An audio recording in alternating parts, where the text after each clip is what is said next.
মার্দিয়া মমতাজ জামায়াতে ইসলামের অন্যতম সরব নেত্রী, সদ্য শপথ নেওয়া সংসদ সদস্য, উচ্চশিক্ষিত এবং শিক্ষিকা। তবে সামাজিক যোগাযোগ মাধ্যম ফেসবুকে সম্প্রতি চরম ট্রলের শিকার হচ্ছেন। একদল তাকে ট্যাগ করছেন জামায়াতের সেবাদাসী হিসেবে, আরেক দল ট্রফি নেত্রী হিসেবে। কিন্তু কেন এই ট্রল?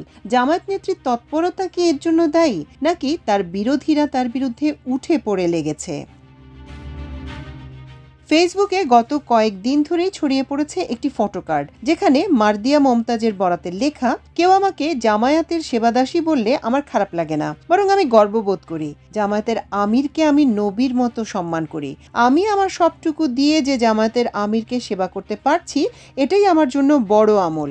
নামাজ পড়লে যেমন সোয়াব হয়, জামায়াত আমিরের সেবা করলেও তার 3 গুণ বেশি সোয়াব হয়। জান্নাতের পথ সুগম হয়। তবে মার্দিয়া মমতাজ গবেষণামূলক অনুসন্ধান ভিত্তিক প্ল্যাটফর্ম দ্য ডিসেন্টকে বলেন, আমি এরকম কোনো কথা বলিনি এবং এর কাছাকাছিও কিছু বলিনি। এটা একেবারেই ভিত্তিহীন। অর্থাৎ কার্ডটি ভুয়া এবং বিভিন্ন ব্যক্তি নানা কুরুচিপূর্ণ মন্তব্য দিয়ে কার্ডটি শেয়ার করে ভাইরাল করে ফেলেছেন। রোববার রাতে মার্দিয়া মমতাজ শপথ নেন। তিনি ছাড়াও এদিন বিএনপি জোট থেকে ৩৬ জন, জামায়াত ইসলামীর নেতৃত্বাধীন ১১ দলীয় ঐক্য জোট থেকে ১১ জন এবং স্বতন্ত্র জোট থেকে ১ জন সংসদ সদস্য হিসেবে শপথ নেন। শপথ অনুষ্ঠানে অংশ নিতে নবনির্বাচিত সদস্যরা জাতীয় সংসদে পৌঁছানোর সময় একটি ভিডিও ক্লিপ সামাজিক যোগাযোগ মাধ্যমে ছড়িয়ে পড়ে। ওই ভিডিওতে জামায়াতের মার্দিয়া মমতাজকে সংসদ ভবনে ঢুকতে দেখা যায়। ভিডিওটির ক্যাপশনে লেখা হয়, সংরক্ষিত নারী আসনের শপথ নিতে সংসদে জামায়াতের ট্রফি নেত্রী মার্দিয়া মমতাজ।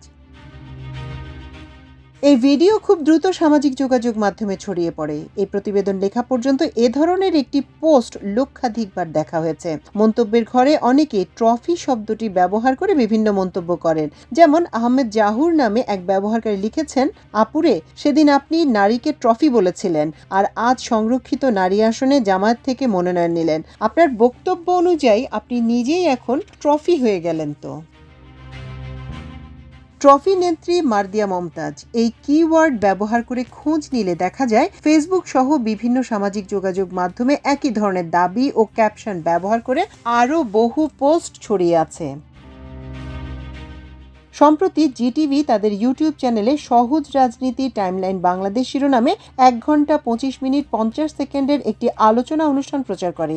অনুষ্ঠানটির উপস্থাপক কাজী জেসিন জামায়াতের নারী প্রার্থী কেন দিচ্ছে না এমন এক প্রশ্ন করলে মার্দিয়া বলেন, দেখেন, এই যে 5% জুলাই সনদে দলগুলোর 5% আসনে নারীদের মনোনয়ন দেওয়ার কথা ছিল, এটা ফিল আপ করার জন্য হয়তো কিছু ট্রফি প্রার্থী বসানো কোনো ব্যাপার ছিল না। জামায়াতের কি মানুষজন নেই? জামায়াতের প্রত্যেক নেতৃবৃন্দ, কর্মীদের ছেলে মেয়ে, ওয়াইফরা শিক্ষিত, প্রফেশনে আছেন। তাহলে কিছু ট্রফি বসানো যেত। কিন্তু আমার কাছে মনে হয়েছে যে তারা সময় নিতে চান। এই যে প্রস্তুতি, রুট লেভেল থেকে নারীকে উঠিয়ে নিয়ে আসা, এবং তাকে তো রিপ্রেজেন্ট করতে হয় আসলে মানুষের সমস্যাগুলো। মার্দিয়া মমতাজের সেই বক্তব্যের সূত্র ধরেই নতুন করে ফেসবুকে ছড়িয়ে পড়েছে ট্রফি নেত্রী শব্দদ্বয়। মাল্টিমিডিয়া ডেস্ক, আমার দেশ।